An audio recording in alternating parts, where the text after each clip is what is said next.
time you walk into the room, got me feeling crazy, shot my heart boom boom. Any other boy would stare, but me I look away, cause you're making me scared. Trying not to breathe, 1, 2, 3.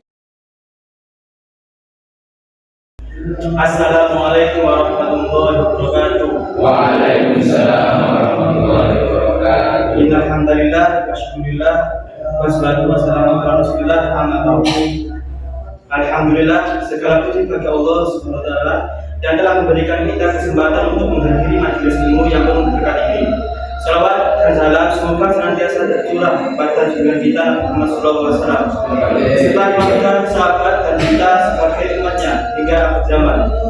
Pada kesempatan ini kita akan mengkaji kitab takrib, khususnya pada bab air, bersama narasumber kita yang terhormat yaitu Ustaz Muhammad. Bismillah. Semoga kajian ini membawa manfaat dan menambah pemahaman kita terhadap ilmu fikih. Saya Muhammad Ibnu Al-Khairun sebagai moderator akan memandu jalannya diskusi hari ini. Sebelum memulai, izinkan saya menyampaikan alur acara. Yang pertama pembukaan, yang kedua yang materi oleh narasumber, yang ketiga sesi diskusi atau tanya jawab, yang keempat penutup.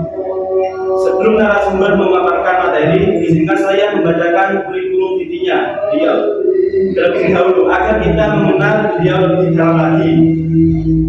Nama lengkap Muhammad Bismillah, tempat tanggal lahir Ciamis 24 April 2004, agama Islam, alamat Cikareo, Desa Tanggerharja, Kecamatan Sukamantri, Kabupaten Ciamis, Provinsi Jawa Barat. Alamat sekarang di Pondok Pesantren Darul Ulum Asrama Ibnu Sina.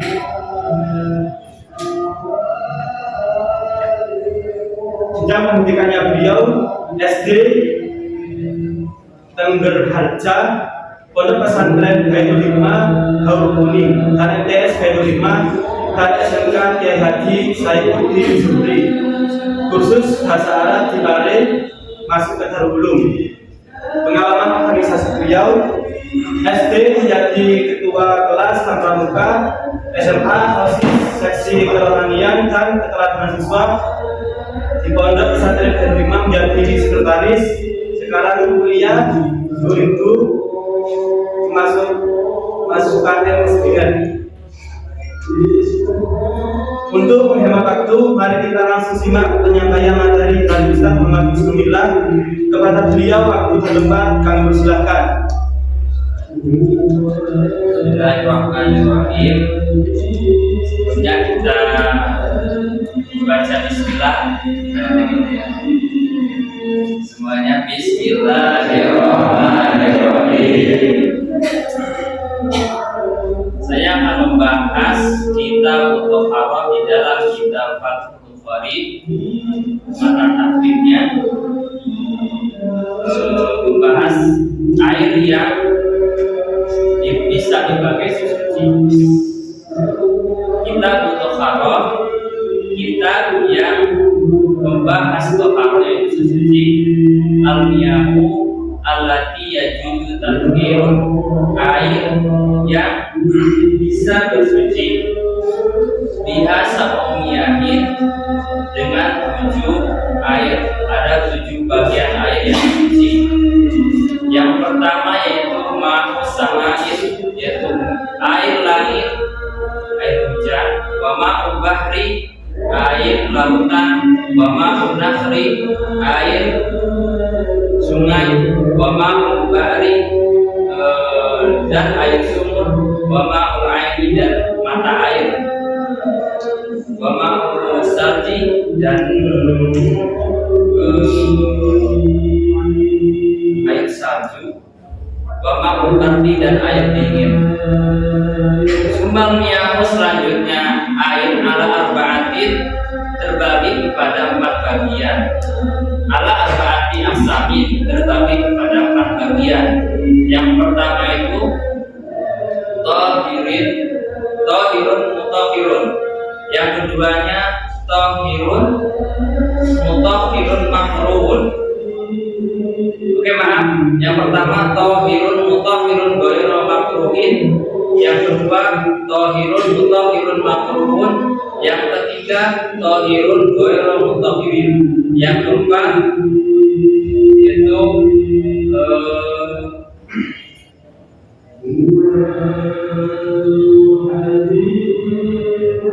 mutanajisun.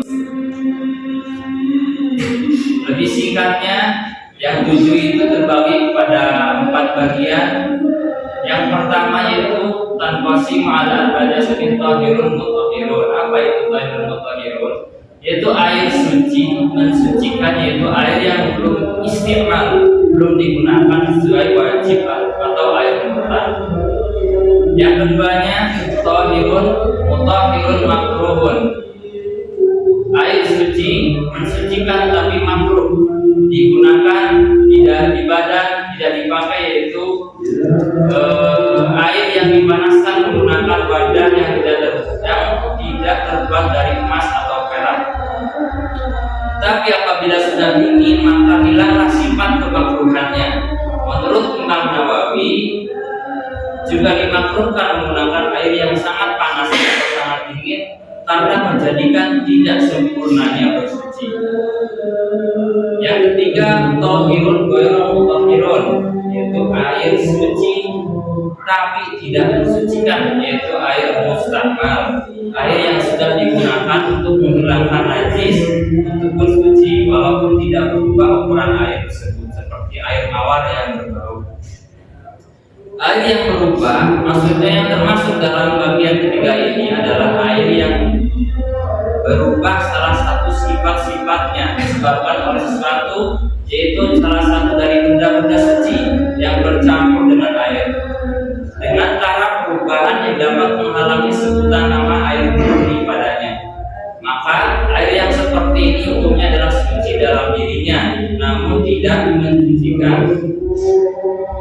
Baik berubah itu nampak oleh panca indera atau hanya dalam perkiraan seperti ketika air tercampur oleh benda yang sesuai dengan air. Dalam sifat-sifatnya misal air bunga mawar yang telah hilang baunya dicampur dengan air mutlak, dan seperti air mustamal dicampur air mutlak. Sehingga bila saja perubahan tidak mencegah penisbatan nama air mutlak padanya, dengan sekira perubahan air yang disebabkan oleh benda suci itu hanya sedikit atau dengan sesuai yang cocok terhadap air dalam sifatnya dan dianggap berbeda dengan air namun tidak sampai membuatnya berubah. Oke, yang terakhir yaitu keempat,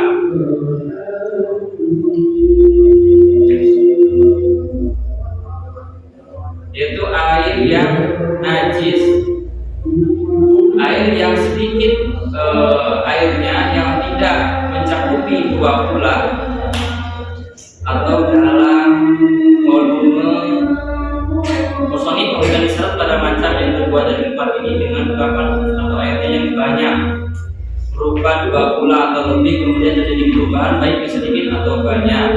2 bulan menurut ukuran Baghdad yaitu 500 kati, sedangkan menurut Imam Nawawi adalah 180 dirham. Musonif meninggalkan penjelasan bagian yang kelima, air yang menyucikan namun haram menggunakannya, seperti wudu menggunakan air gosok, air milik orang lain yang digunakan tanpa izin, atau menggunakan air yang disediakan untuk minum. Ukuran air 2 bulan menurut Imam Nawawi 1.704.580 liter. Menurut Imam Rafi'i 1.706 245 liter.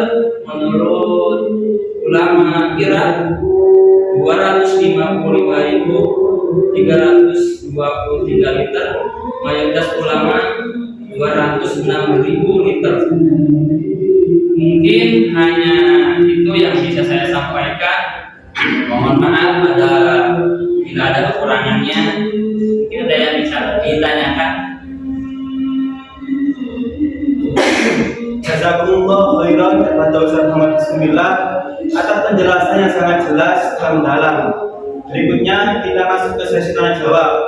Saya kasih maksimal satu penanya. Setiap penanya saya kasih waktu 5 menit. Bagi yang ingin bertanya dipersilakan untuk mengangkat tangan. Mohon untuk menyampaikan pertanyaan dengan singkat dan jelas. Monggo. Saya mau bertanya. Kalau terdapat air yang memasukkan air dalam pola.